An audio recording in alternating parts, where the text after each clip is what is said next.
Hello दोस्तों, नमस्कार। तो क्या हाल है भाई लोग। स्वागत करते हैं आपका एक और नए रिएक्शन वीडियो में। हम हैं आशुतोष। तो आज का वीडियो है रियल एंटरटेनमेंट टीवी का। वीडियो बहुत बढ़िया है, यूपीआई के ऊपर है।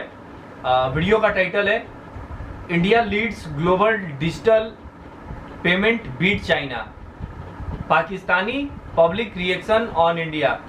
तो भाई वही डिजिटल ट्रांजेक्शन यूपीआई जो हमारा है, आप जानते ही है कि यूपीआई जो है पूरा विश्व में धूम मचा रहा है। तो पाकिस्तानी जनता का उसी पे राय है। खैर भाई, यूपीआई जो है बहुत बढ़िया माध्यम है पैसा आदान प्रदान करने का। इससे जो है आदमी कैशलेस हो सकता है। पॉकेट में जो है नोट और गड्डी आपको ज़्यादा लेकर ढोने का जरूरत नहीं पड़ेगा। खाली एक मोबाइल है, यूपीआई आईडी आपका है, उसके बाद आप पैसा किसी के भी खाते में बैंक में जो है वो ट्रांसफ़र कर सकते हैं। तो देखते हैं वीडियो, पाकिस्तानी पब्लिक का है। तो वीडियो करते हैं स्टार्ट। अस्सलाम वालेकुम सर। जी वालेकुम। कैसे हैं सर आप? मैं भी ठीक ठाक। बहुत शुक्रिया आपके वक्त का। और आपकी जो लास्ट वीडियो जिसमें हमने भगत सिंह साहब के बारे में बात की थी और नेताजी बोस के बारे में बात की थी, वो बहुत ज़्यादा देखी गई। 1 मिलियन से ज़्यादा लोगों ने वो वीडियो देखी। सर आज टॉपिक ये है, मैंने भी इंट्रो में भी बताया कि भाई डिजिटल ट्रांजैक्शन, सबसे पहले तो एक्सप्लेन करिएगा ये डिजिटल ट्रांजैक्शन है क्या चीज़ है। सेकेंडली, इंडिया इसमें कहाँ खड़ा है, पाकिस्तान कहाँ खड़ा है और चाइना कहाँ खड़ा है। देखिए, जिन 3 मुल्कों का आपने नाम लिया है, पाकिस्तान का, चाइना का और इंडिया का, आप इन्हें सिर्फ डिजिटल मार्केटिंग में ये क्यों देख रहे हैं या डिजिटल ट्रांजैक्शन में क्यों देख रहे हैं? ठीक है। ये जिस तरतीब से आपने नाम लिए हैं, ये डिजिटल ट्रांजैक्शन में भी वैसे ही खड़े हैं। चाइना पहले नंबर पे है, इंडिया दूसरे नंबर पे है, पाकिस्तान तो खैर तीसरे नंबर पे भी नहीं है, क्योंकि नाम ही आपने 3 लिए हैं। अगर गधों की रेस होगी तो तीसरे नंबर पे भी गधा ही आएगा। तो वो नहीं, अगर ओवरऑल पूरे हम नाम किसी का नहीं लेते, मैं ओवरऑल कहूंगा इस टाइम दुनिया के top 3 countries. Right no, Pakistan is nowhere. ठीक है। This is very simply I would like to define कि हम तो अभी हमने उनकी इब्तदाई सीढ़ियों पे भी कदम नहीं रखा। ठीक है। हम इस बात को अंडरस्टैंड ही नहीं कर पा रहे। मतलब मैं आपको आसानी से समझा देता हूँ कि मैं जब पैदा हुआ तो इस जमीन पर जो एज चल रही थी वो थी इंडस्ट्रियल एज। ठीक है। ओके, मगर जब आप पैदा हुए तो जमीन पे एज बदल चुकी थी, इंफॉर्मेशन टेक्नोलॉजी आ चुकी थी। ठीक है। ठीक है, जो डिजिटल ट्रांजैक्शन है उसका ताल्लुक इंफॉर्मेशन एंड टेक्नोलॉजी की एज से ही है। बिल्कुल ऐसे ही। तो चूंकि हम उस एज में दाखिल ही नहीं हुए, आई एम सॉरी टू से, हम तो उस एज में दाखिल ही नहीं हुए। हमने वो ब्रेन ही पैदा नहीं किए, हमने वो लोग ही पैदा नहीं किए। हमारे आइन की जो 1974 की एजुकेशन पॉलिसी है उसके मुताबिक ये लिखा हुआ है कि Islamic studies and Pakistan study will be taught as a compulsory subject. ठीक है। आपका कंपल्सरी सब्जेक्ट आज भी इस्लामियात और मुतालिया पाकिस्तान है। आप जदीद दुनिया से तो जुड़े नहीं, अभी टेक्नोलॉजी से जुड़े ही नहीं। ना ना ना ना ना, कोई वास्ता ही नहीं आपका। ठीक है। अगर टेक्नोलॉजी से कोई जुड़ा हुआ है तो वो आपके सिक्योरिटी के अदारे हैं। ठीक है। वो भी इसलिए जुड़े हुए हैं कि वो पाकिस्तान में आली नाल हैं। ठीक हो गया। उन्होंने अपनी सिक्योरिटी के लिए सारा कुछ करना है, पाकिस्तान की अवाम की सिक्योरिटी के लिए करना है। तो वो एक हद तक पाया भी मगर उन्होंने भी जो कुछ खरीदा है वो बाहर से आया सारा कुछ। ठीक है। तो जब हम मौजूदा अहद में टेक्नोलॉजी बाय करते हैं बाहर से, तो जिंदा मिसाल में देता हूँ, जब आपने F-16 बाय किया तो आपके तैयारे यहाँ पे रुक गए, आपके पास पुर्जे नहीं थे। हाँ बिल्कुल, तो सारी बात है। जब मैंने एक चीज बनाई नहीं, मतलब एक चीज कोई भी टेक्नोलॉजी है, जब अगर वो इशू होगा उसका, तो जिसने बनाई है मैं तो उसी के पास जाऊंगा। तो आपके ऐप का भी है, अगर आप एक ऐप किसी अमेरिका से, बरतानिया से, जर्मन से बाय करते हैं, ठीक है, तो उनके लिए तो इंतहाई आसान है कि किसी वक्त भी आपके ऐप के अंदर दाखिल होकर आप वो कुछ भी कर लें। बिल्कुल ऐसे ही है। तो क्या दुनिया के ये जो नेबर कंट्री है, खास तौर पे इंडिया से थोड़ा कंपैरिजन तो वैसे हमारा उनसे नहीं बनता, क्योंकि खास तौर पे इस फील्ड में, आईटी में, डिजिटल मुआशी तौर पे नहीं बनता। ठीक है, लेकिन जब मुआशी तौर पे नहीं बनता तो इसका मतलब है कहीं भी नहीं बनता। ठीक है। दुनिया में वो कौमें ताकतवर होती हैं जिनकी मईशत ताकतवर होती है, जिनकी मईशत ताकतवर नहीं होती उनका हाल यही होता है जो आज हमारा है। ठीक है, लेकिन उन्होंने कैसे ये सफर स्टार्ट किया? आज वो कहाँ पे? आपने बोला चाइना नंबर 1 पे है, या मतलब इस टाइम इन कंट्रीज में, लेकिन आज ये खबर आई है कि इंडिया ने डिजिटल ट्रांजैक्शन में चाइना को बीट कर दिया है। आप क्या कहना नहीं, मैं नहीं ऐसा समझता, अभी नहीं ऐसा समझता। ठीक है।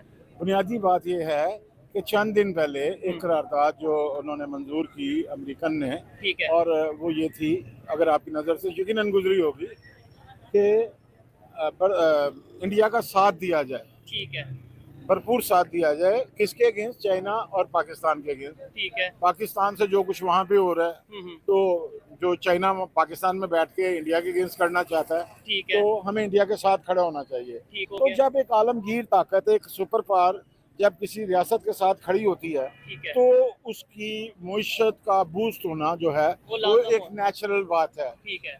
अब जो असल बात हमारे समझने वाली है डिजिटल मार्केटिंग के हवाले से और डिजिटल ट्रांजैक्शन के हवाले से, वो ये है कि इस रीजनल सुपरमेसी की लड़ाई में ठीक है, कभी हम स्टेक होल्डर थे।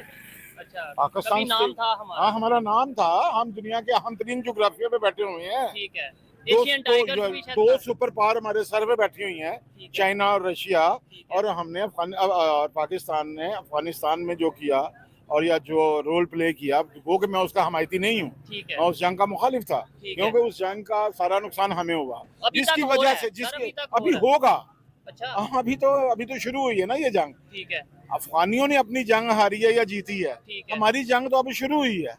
तो इसमें आके हमें अभी पाकिस्तान को बहुत कुछ करना है। और आप ये देख रहे हैं कि अजमेर इस्तेहकाम के हवाले से भी बहुत ज्यादा ले दे हो रही है। पाकिस्तान के अंदर जो तालिबान के हमायती हैं वो उसे चाहते हैं कि ना हो। ठीक है। जबकि मैं as a Pakistani totally clear हूँ इस बात पे कि पाकिस्तान के अंदर कोई बैरूनी हाथ उतनी देर तक कामयाब नहीं हो सकता जब तक कोई अंदरूनी हाथ उसके साथ ना मिला हो। ठीक है। तो अब आ जाए डिजिटल ट्रांजैक्शन की तरफ। ठीक है। तो जो डिजिटल ट्रांजैक्शन है उसने आपकी प्रोडक्शन के हवाले से ही होना है कि आप दुनिया को बेच क्या रहे हैं। तो सवाल ये, मेरा पहला सवाल तो ये है कि इंडिया क्या बेच रहा है और चाइना क्या बेच रहा है। प्रोडक्शन तो चाइना की ज्यादा है, ठीक है, वहाँ पे बिजली फ्री है, लेबर फ्री है, तो उनकी प्रोडक्शन को तो इंडिया मीट ही नहीं कर रहा।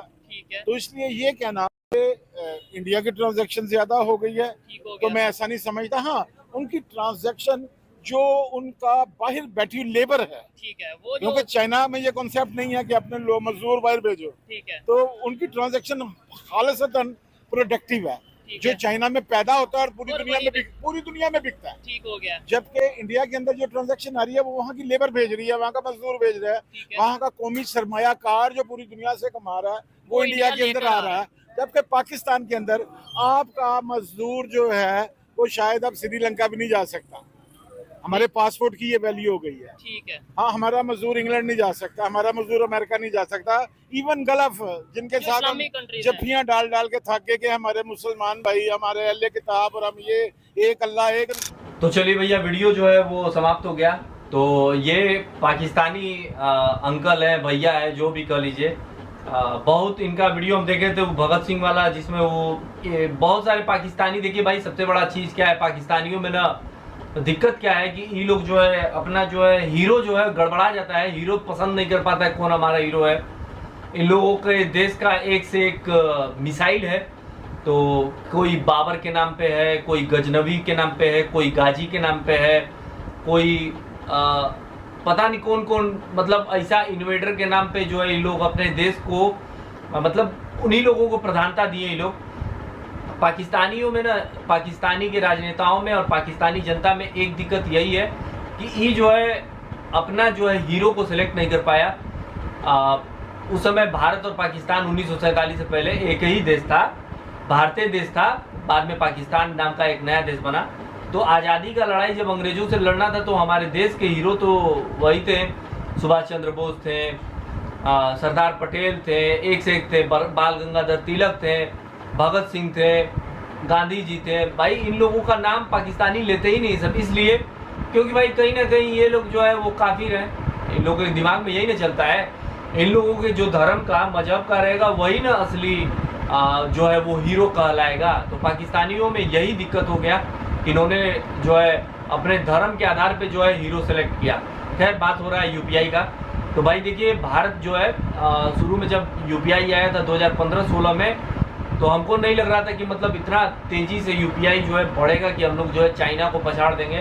खैर अंकल जी थोड़ा सा गलत हो गए हैं, हम भारत का यूपीआई जो है वो चाइना को पछाड़ चुका है इस मामले में। और बहुत बढ़िया यूपीआई सिस्टम है पैसा ट्रांसफ़र करने का, और भी बहुत सारा चीज़ है भाई। देखिए यूपीआई बहुत अच्छा माध्यम है, लेकिन पाकिस्तान ने किया क्या? पाकिस्तान को टेक्नोलॉजी की तरफ जाना था, तो पाकिस्तान जो है वो बाबा आदम के ज़माने में चला गया, गड़बड़ा गया, लाइन लेंथ हो जाता है कभी कभी गड़बड़। अब भाई देखिए, पाकिस्तान एक ऐसा देश है जहाँ कौन लीड करने वाला है कुछ पता ही नहीं है। मेन तो आर्मी चलाता है देश को, बाकी प्रधानमंत्री जो बनते हैं वो तो कठपुतली होते हैं। सरकार बनती है किसी और को, किसी और का सरकार बना दिया जाता है और किसी और का, बहुत सारा चीज़ है। अफगानिस्तान में भी लोग हस्तक्षेप किया, मतलब दूसरे के घर में भैया आप जो है देखेंगे, दूसरा का अंगना झाकेंगे, दूसरे घर में ईंटा मारेंगे, तो अपना प्रोग्रेस कब करेंगे? यही दिक्कत हो गया पाकिस्तान के साथ। अगर अब भी नहीं सुधरे लोग तो ये लोग जो है टेक्नोलॉजी से बहुत पीछे चले जाएंगे। मोटरसाइकिल आप पाकिस्तान का देखेंगे तो आपको लगेगा कि बाबा आदम के ज़माने का मोटरसाइकिल है, कोई टेक्नोलॉजी नहीं है, सब इंडस्ट्रीज बढ़ गया। अब जैसा देश का पदभार संभालने वाला मिला वैसा ही लोग किए। खैर, वीडियो है रियल एंटरटेनमेंट टीवी का, बहुत अच्छा अंकल जी का विचार लगता है। खास करके इन्होंने जो हीरो सेलेक्ट किया है वो बहुत अच्छा सेलेक्ट किया है, क्योंकि अधिकतर पाकिस्तानी जो है गड़बड़ा जाते हैं इन सब चीज़ों में। तो वीडियो है रियल एंटरटेनमेंट टीवी का, वीडियो का लिंक मिलेगा डिस्क्रिप्शन में। आपको हमारा विचार कैसा लगता है? आप हमारे विचारों को लाइक शेयर कर सकते हैं, इंस्टाग्राम पर चाहते हैं तो फॉलो कर लीजिए। तो मिलते हैं अगले वीडियो में किसी और नए रिएक्शन के साथ, तब तक के लिए जय हिंद, वंदे मातरम।